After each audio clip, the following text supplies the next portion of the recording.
Ashoknagar police ने युवक के अंधे कत्ल का पर्दाफाश कर आरोपी को गिरफ्तार कर लिया है। पुलिस पूछताछ में आरोपी ने बताया कि उसे मृतक पर शक था कि उसकी गर्लफ्रेंड के साथ प्रेम प्रसंग है। इसी बात से नाराज होकर उसने हत्या को अंजाम दिया था। अशोकनगर में नववर्ष की 1 जनवरी को हुए हत्याकांड को देहात पुलिस ने 80 घंटे में सुलझाकर आरोपी को गिरफ्तार कर लिया है। आरोपी आशीष ने पूछताछ में कबूल किया कि उसने बातचीत के बहाने अंकित को सुनसान जगह बुलाया और डंडों से पीट कर उसकी हत्या कर दी। शव को रेलवे लाइन के पास फेंकने के बाद आरोपी ने मृतक के मोबाइल और बाइक को छुपा दिया।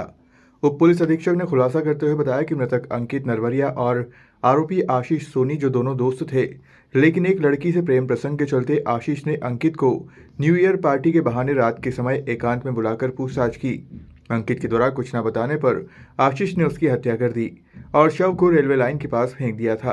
ये थाना प्रभारी जो है देहात के माध्यम से थाना देहात क्षेत्र में रेलवे लाइन के किनारे एक बॉडी जो है 2 तारीख को पाई गई थी।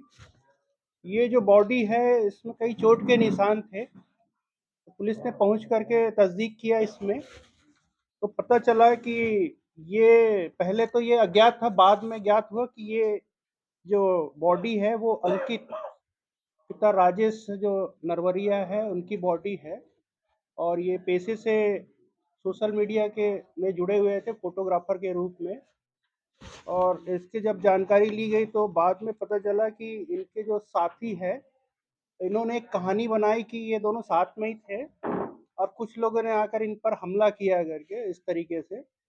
तो ये ऐसा तस्दीक करते हुए कॉल डिटेल और अन्य दूसरे साक्ष्यों के आधार पर जब तस्दीक की तो पता चला कि जो आशीष सोनी है वही इसमें इसके मृत्यु में इनका हाथ है। और इस आधार पर पुलिस ने सारे जो है फिजिकल एविडेंस को प्राप्त करते हुए इनकी भी जो मार्गों की तस्दीक किया तो वो जो कहानी इन्होंने बताया था वो सब गलत निकला और अंततः ये अपने खुद के बनाए हुए जाल में फंस गए। और पुलिस ने तस्दीक करके निकाला कि इन्होंने ही किसी एक लड़की को लेकर के इनमें डिस्प्यूट था, उसके लेकर के इन्होंने उस जगह में बुला करके डंडे और अन्य दूसरे साधनों से मारपीट करते हुए इनकी हत्या को कारित किया है। इनको गिरफ्तार कर लिया गया और माननीय न्यायालय प्रस्तुत कर दिया गया है और स्थिति अभी शांतिपूर्ण है और ये सब घटना आपके सामने है।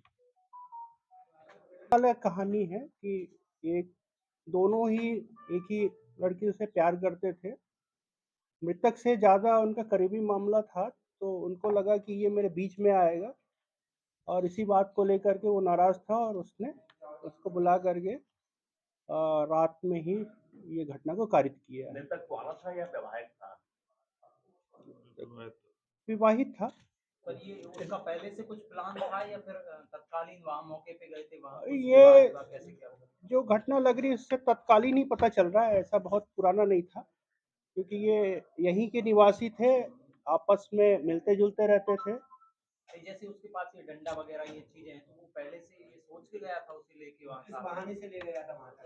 बहाने से ले गया था, लेकिन उसको उसको ये ऐसा नहीं था कि डरा धमका के काम निकाल सकता है, लेकिन आवेश में आकर के उसने जिस हालत में मिला है उसमें हमला कर दिया उसने। जो हत्या की गई है उसमें क्या पिस्टल वगैरह का भी उपयोग किया क्या किया था? नहीं, हत्या के लिए उसमें कौन-कौन से हथियार का उपयोग किया? नशा तो नहीं है, पिस्टल से डराया था और गुप्ती रखा हुआ था, लेकिन पहले से थी या फिर तैयारी से उसको प्लानिंग थी पहले से? नहीं, रखा हुआ था, उसी के पास में रखा हुआ था और उसने जो कारित किया वो डंडे से हमला करके किया है। घर से क्या बोल के लेके गया था, कहाँ जाने का? कुछ ऐसे दोस्ती यारी वाली जो बात थी वो बोली थी क्योंकि दोनों एक दूसरे से परिचित थे, तो उसको बोल करके ले गया था वो। और वो उसके झांसे में आ गया, उसको पता नहीं था कि मेरे साथ ऐसे होने वाला है और अचानक से उसने फिर ये हमला कर दिया।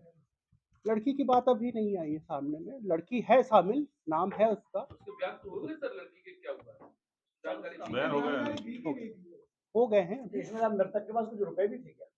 नहीं, पैसे को लेकर के चीज़ों को छीनने का जो मामला है वो नहीं है मतलब।